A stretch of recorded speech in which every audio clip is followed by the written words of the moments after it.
Bonjour tout le monde. Alors je suis avec vous pour une nouvelle bulle d'harmonie aujourd'hui.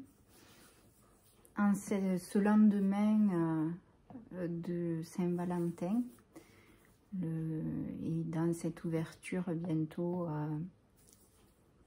de pleine lune, je pensais qu'il était intéressant de parler d'amour. En fait, mais de parler de l'amour humain, pas de l'amour inconditionnel, spirituel, juste parce que il est intéressant de bien comprendre quelle est notre définition de l'amour.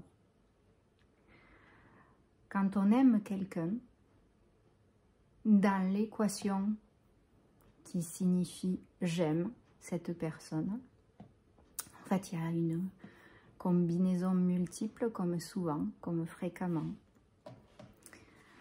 Parce que l'amour de l'autre, l'amour humain, il est souvent lié à une part plus ou moins importante de dépendance affective. Et cette dépendance affective, il faut vraiment prendre conscience que certaines personnes arrivent à penser même que la dépendance affective est synonyme d'amour. C'est-à-dire que c'est cette personne avec laquelle on est en fusion et que sans l'autre, il nous manque une part. On n'est pas entier. C'est pour ça que d'ailleurs, depuis des siècles, on nous dit « je cherche ma moitié ». Parce qu'en fait, on nous a inculqué depuis des dizaines, des centaines d'années, peut-être des milliers. Bon, après, je ne sais pas, je ne suis pas allée assez loin dans l'étude historique de la chose. Mais que pour pouvoir être quelqu'un d'entier, il fallait avoir l'autre dans sa vie.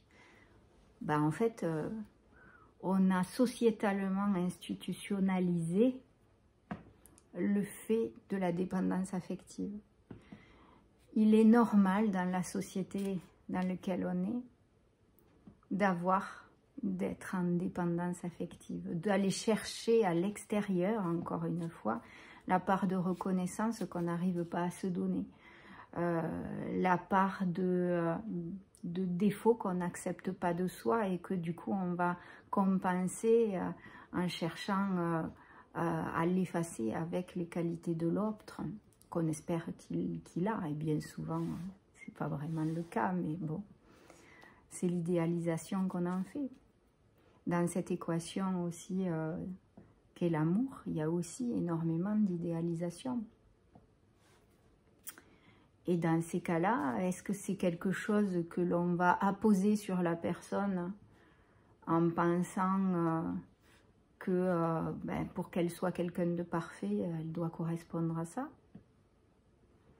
Ou en fait, apprendre à aimer ses failles, qui nous font miroir aux nôtres, à nos failles, et à se rendre compte qu'il faut beaucoup de gentillesse, beaucoup d'indulgence, beaucoup de douceur vis-à-vis d'abord et avant tout de nos failles, pour que du coup on puisse s'aimer, se stabiliser, nous d'abord, et diminuer dans l'équation globale de l'amour de l'autre le facteur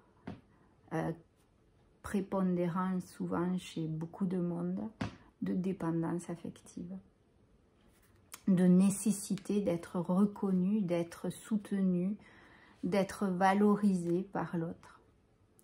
Parce qu'en fait, ça, c'est notre travail à faire. Alors, l'autre peut nous amener la cerise sur le gâteau.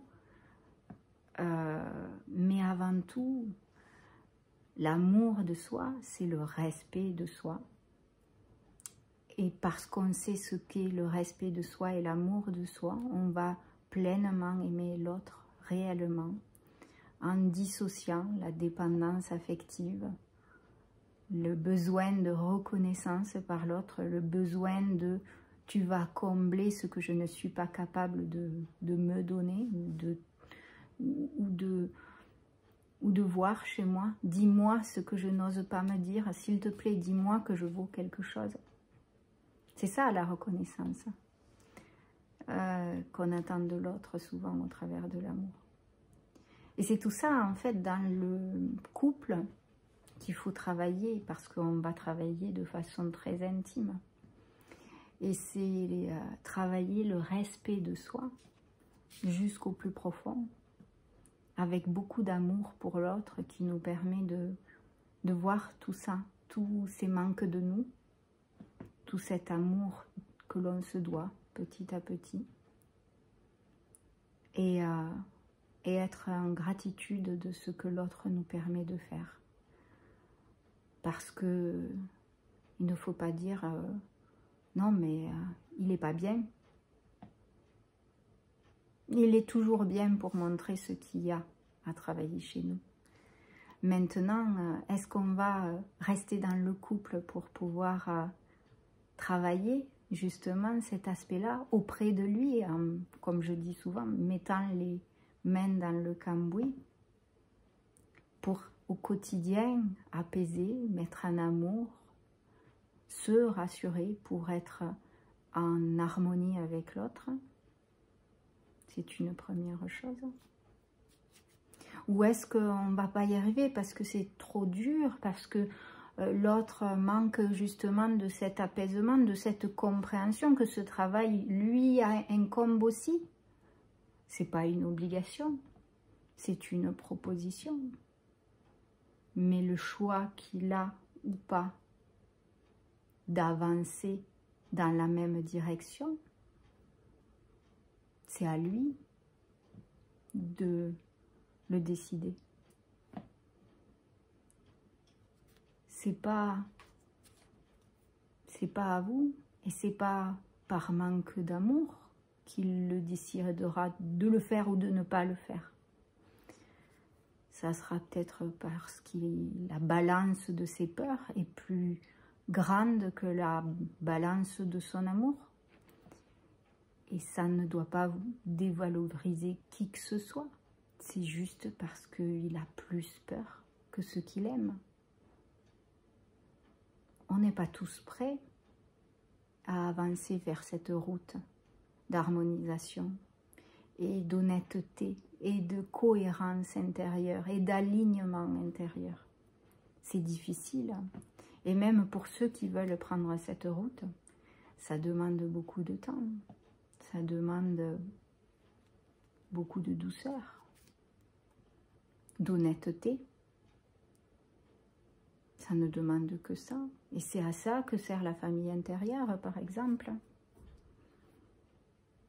C'est à ça que sert au moins le dialogue qu'on doit commencer en constatant l'état de nos relations, les faits qui nous sont proposés par la vie. Le fameux cadeau caché dont certains parlent, il est là. Donc en fait, dans l'amour, ce qui compte, c'est votre respect, le respect de soi versus le respect de l'autre. On peut laisser de la place à l'autre, mais il faut vous laisser de la place. Et ça n'est pas parce que c'est une mauvaise personne, si ça se finit, ou s'il n'y arrive pas. C'est juste parce que c'est difficile et on ne le sait que trop soi-même. Donc, que vous continuiez à faire cette route de mise en amour ensemble, vers le véritable terme d'amour. Ou que vous décidiez de rompre cet amour qui était trop basé sur la dépendance affective, ou peut-être pas forcément trop, mais que vous n'aviez pas choisi la même direction finalement de travailler tous les deux dans cette harmonisation, dans cet apprentissage de respect de soi. Ben, en fait, rien n'est grave parce qu'en fait, chacun d'entre nous que ce soit au travers du couple ou de la rupture de ce couple, le travail reste le même. On doit encore apprendre à s'aimer et à se rendre compte que l'autre ne fait jamais les choses parce qu'il nous veut du mal. Il le fait surtout parce qu'il ne sait pas faire autrement, parce que lui-même ne sait pas s'aimer. Voilà. Donc, aimez-vous, acceptez vos parts de dépendance affective pour pouvoir les voir, les connaître et les guérir. Et comme ça, cet amour grandira, deviendra plus riche, et vous-même, vous grandirez et vous deviendrez plus riche. Et votre symbiose de couple, de celui-ci ou d'un prochain, sera plus grande ou plus riche. Voilà. Je vous invite à partager cette vidéo si elle vous a plu. Vous pouvez venir me voir pour une guidance ou pour un souhait. Vous pouvez me contacter sur mon site internet Respect et Bien-être ou sur ma page Facebook Respect et Bien-être. N'hésitez pas, je reste à votre disposition. Bonne fin de journée ou bonsoir et à bientôt pour une nouvelle bulle d'harmonie. Au revoir.